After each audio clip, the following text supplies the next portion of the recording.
शांति वार्ता फेल होने के बाद पाकिस्तान बुरी तरह से फंस गया है, क्योंकि इस बार अमेरिका पाकिस्तान से उसके एयरबेस की मांग कर सकता है और इसके बाद पाकिस्तान ईरान के निशाने पर आ सकता है।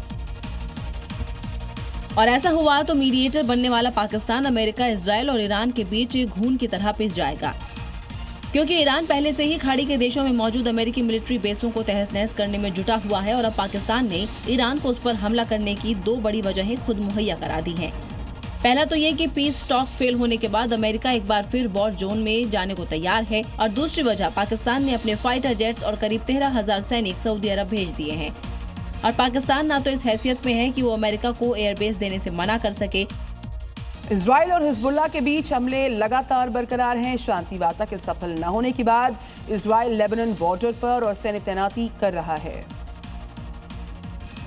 हिजबुल्लाह की तरफ से ताबड़तोड़ हमलों के बाद इजराइल ने लेबनान बॉर्डर पर हेलीकॉप्टर और जवानों और बड़े स्तर पर तैनात कर रहा है, क्योंकि लेबनानी मिलिशिया ग्रुप हिजबुल्लाह के बीच जमीनी लड़ाई तेज हो गई है और लगातार गोलीबारी जारी है। और ये गोलीबारी तब तक चलेगी जब तक हिजबुल्लाह हथियार छोड़ने की डील नहीं कर लेता। लेकिन दूसरी तरफ हिजबुल्लाह भी मानने को तैयार नहीं है। उसके लड़ाके इजरायली सैनिकों पर लगातार अटैक कर रहे हैं। इजराइल लेबनान बॉर्डर पर तनाव एक बार फिर से अपने चरम पर पहुंच चुका है। रविवार को हालात और ज्यादा बिगड़ते नजर आए जब हमलों का दायरा दक्षिण की ओर शिफ्ट होता दिखा।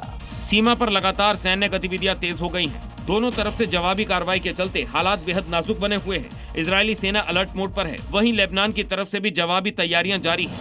इस बढ़ते तनाव के बीच अगले हफ्ते संभावित बातचीत को लेकर कूटनीतिक हलचल भी तेज हो गई है। दुनिया की नजरें अब इस बात पर टिकी हैं कि क्या बातचीत से हालात सामान्य हो पाएंगे या टकराव और बढ़ेगा।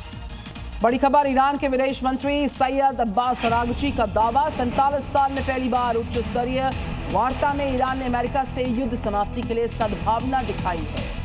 तो अब्बास अरागची का कहना है कि इस्लामाबाद एमओयू के करीब पहुंचने के बावजूद अमेरिका के अड़ियल रुख और सख्त शर्तों के साथ ही बदलती शर्तों और अवरोध की वजह से यह समझौता नहीं हो सका। अरागची ने कहा कि सद्भावना का जवाब सद्भावना, दुश्मनी का जवाब दुश्मन ही होता है।